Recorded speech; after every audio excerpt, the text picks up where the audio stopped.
அந்த 14, 21ன்னு வச்சிருக்கிறாரு. அது என்னன்னு கரெக்டாக நம்மளால் யூகிக்க முடியல. ஆனால் ஏதோ சொல்கிறாங்க, ஹிஸ்ட்ரியில் மிகப்பெரிய ஒரு கடத்தல் கும்பல் வந்து கண்டெய்னர் ஃபுல்லாக தங்கத்தை கடத்திட்டு போகும்போது ஒரு கடலில் போட்டுருச்சு. அமெரிக்கன் ஏஜென்சி அதை கண்டுபிடிச்சதாகவும் அது மாதிரி சொல்கிறாங்க. கிட்டத்தட்ட கேஜிஎஃப் மாதிரி தான். ரஜினி சார் வேறு லெவலில் இருக்கார், அல்டிமேட்டாக இருக்கார். லுக்கெல்லாம் மிரண்டுட்டேன் உண்மையிலே. அந்த பழைய வந்துட்டாண்டா பாஷாங்கிற மாதிரி இருந்தது.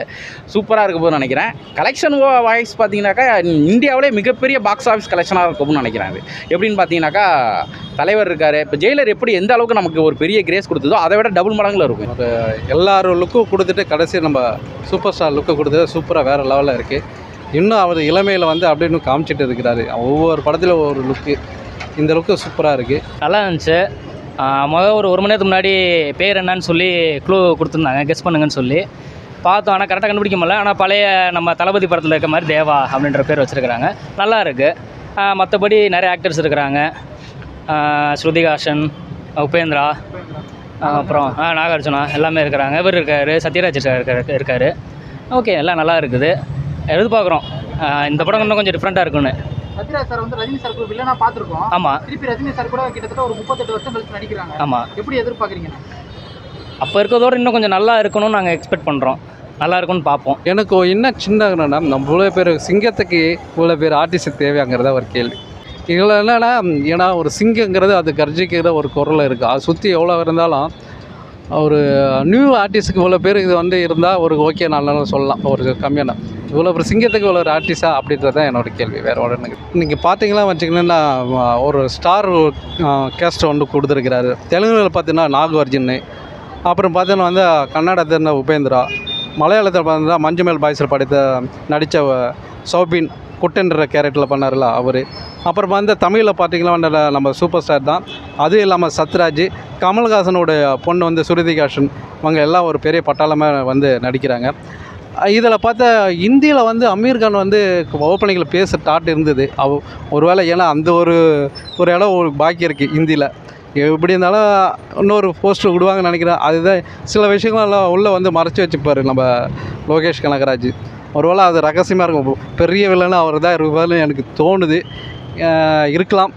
ஏன்னா எல்லாரோட அப்டேட்டு வந்து வெளிப்படையாக விட்டார். இன்னொரு மெயின் வில்லன்னு ஒன்று இருக்குல்ல, அது யாருன்ற ஒரு விஷயம் இருக்குல்ல, அது நிச்சயமாக வந்து வெளியே வரும். ரஜினி சாரோட படத்தில் இவ்வளோ ஸ்டார் காஸ்ட் இருக்கிறது எப்படி நான் பார்க்குறீங்க? ஏன்னா வந்து ரஜினி சார் ஒரு பெரிய பிராண்ட் இல்லையா? தேவைதான். ஏன்னு வைங்களேன், இப்போ ரஜினிகாந்துங்கிறப்போ தமிழ்நாடு, ஆந்திரா, கர்நாடகா, இந்தி வரைக்குமே ஆல்மோஸ்ட் கவர் பண்ணிடுறாரு. வேர்ல்டுலேயே ஜப்பான், சைனா இங்கே எல்லா இடத்துலையுமே பார்க்கக்கூடிய ஒரு ஆர்டிஸ்ட் தான். இருந்தாலுமே இப்போ ரஜினி படத்தில் கமல் இருந்தால் எப்படி இருக்கும்? நமக்கு அந்த கியூரியாசிட்டி கேட்கும்போது எப்படி இருக்குது? வேறு லெவலில் இருக்குண்டா. ரஜினி படத்தில் விஜய் அஜித் சேர்ந்துருந்தா அப்படின்னு அது நடக்காது. இருந்தாலும் சொல்கிறேன், அந்த மாதிரி இருக்கிறப்ப இப்போ உலக சினிமா ஹாலிவுட்டை பார்த்துக்கிட்டிங்கனாலே அந்த பேன் ஸ்டாரு, இப்போ நீங்கள் அவஞ்செல்லாம் எடுத்துட்டிங்கன்னு வைங்களேன், வேர்ல்டு வைடு எவ்வளோ பெரிய ஹிட் அடிச்சது. எல்லா ஸ்டாரும் மல்டிபிள் ஸ்டார் இருக்கிறதுனால தான். அப்படிங்கிறப்ப நம்ம தான் இந்த ஒன்று மாற்றி கித்திக்கிட்டு அப்படி அந்த ஈகோ பார்த்துக்கிட்டு இருந்தாங்க. இப்போ தான் எல்லாம் கூடி எல்லாம் ஒன்றா நடிக்க ஆரம்பிச்சிருக்காங்க. அப்படிங்கிறப்ப அதை நம்ம என்கரேஜ் தான் பண்ணணும். இன்னும் சொல்லப்போனால் கலெக்ஷன்ஸ் வாய்ஸ் இன்னும் பயங்கரமாக இருக்கும். எல்லார் ஃபேன்ஸ் உள்ளே வருவாங்க, கலெக்ஷன்ஸ் நல்லாயிருக்கும், ரொம்ப பயங்கரமாக அது கொண்டாடுவாங்க. அப்படிங்கிறப்போ அந்த இது கண்டிப்பாக தேவை தான். ஓகே, லோகேஷ் கிட்டேருந்து என்னென்ன எதிர்பார்க்குறீங்க? ஏன்னா எல்சிக்குள்ளே இல்லைன்ற மாதிரி சொல்லியிருக்காங்க இந்த படம். லோகேஷ் கிட்டேருந்து என்னென்ன எதிர்பார்க்குறீங்க இந்த படத்தில்? லோகேஷ் கனகராஜ்கிட்ட ஃபஸ்ட்டு நான் ஏமாந்தது லியோ படத்தை நம்ம பயங்கரமாக எதிர்பார்த்தோம். இதே மாதிரி ஸ்டார் காஸ்ட் நிறையா இருந்தது. அதில் அந்த அளவுக்கு நம்மளை கண்டிப்பாக சாட்டிஸ்ஃபைடாக இல்லைன்னு தான் சொல்லணும். அது எதனாலன்னு தெரியல, நிறைய குறுக்கீடுகள்லாம் இருந்ததுன்னு சொல்கிறாங்க. ஸோ ஆனால் இந்த படத்தில் ஒரு வாட்டி அடி வாங்கிட்டார். இப்போ எப்படி நெல்சன் பீஸ்ட்டில் அடி வாங்கிட்டு ஜெயிலர் பயங்கரமாக கொடுத்தாரு, அதே மாதிரி லோகேஷ் கனகராஜ் இந்த படத்தை தெறிக்க விட்டுருவார். ரஜினிகாந்துங்கிறப்போ அந்த வைப்லேயே ஆட்டோமேட்டிக்காக எல்லாமே நடக்கும்பாங்க. அந்த பாசிட்டிவ் வைப்லேயே எல்லாமே நடந்துடும். எந்த ஒரு விஷயமும் ஈஸியாக போயிடும். இன்றைக்கி கூட ஷூட்டிங் ஏதோ கேன்சல் மழை இல்லைன்னா அப்படின்னு சொல்லிட்டு இருந்தாங்க. இருந்தாலுமே இந்த சின்ன இது வந்தாலுமே பயங்கரமாக ஆயிரும். ரஜினிகாந்த் படத்தில் ஒரு மேஜிக் நடக்கும்ல, அது லோகேஷ் இருந்தால் இன்னும் எப்படி இருக்கும்? Double magic. அந்த டபுள் மேஜிக் தான் அந்த கூலி படம். அப்படியே தான் இருக்கும். நாங்கள் எதிர்பார்க்குறோம், பயங்கரமாக வெயிட் பண்ணுறோம். எப்படா வரப்போகுதுன்னு வெயிட் பண்ணிகிட்டு இருக்கோம். ஃபோட்டோஸ் எல்லாமே நல்லா தான் இருக்குது. ஏன்னா இதில் சூப்பர் ஸ்டார் இருக்கார். எனக்கு சூப்பர் ஸ்டார்னால் அவ்வளோவா படம் பார்ப்பேன். ஆனால் இதில் வந்து எனக்கு ரொம்ப இப்போது ஃபேவரட்டான ஆக்டர்னா மஞ்சுமல் பாய்ஸில் ஆக்ட் பண்ண அந்த ஹீரோ இருக்கார். எனக்கு அந்த ஃபோட்டோஸாக நல்லா இருக்குது. இப்போது எனக்கு படம் எப்படி இருக்குன்னு பார்த்தா இந்த ட்ரீசரே சூப்பராக இருக்கிற மாதிரி தான் தெரியுது. ஏன்னா ஃபோட்டோஸே அவ்வளோ இதுவாக எடிட் பண்ணியிருக்காங்க. நான் கண்டிப்பாக நல்லா இருக்கும்னு எதிர்பார்க்குறேன். லுக்கு நல்லா, லுக் வைஸ் அவர் எப்பயுமே ஸ்டார் தான்.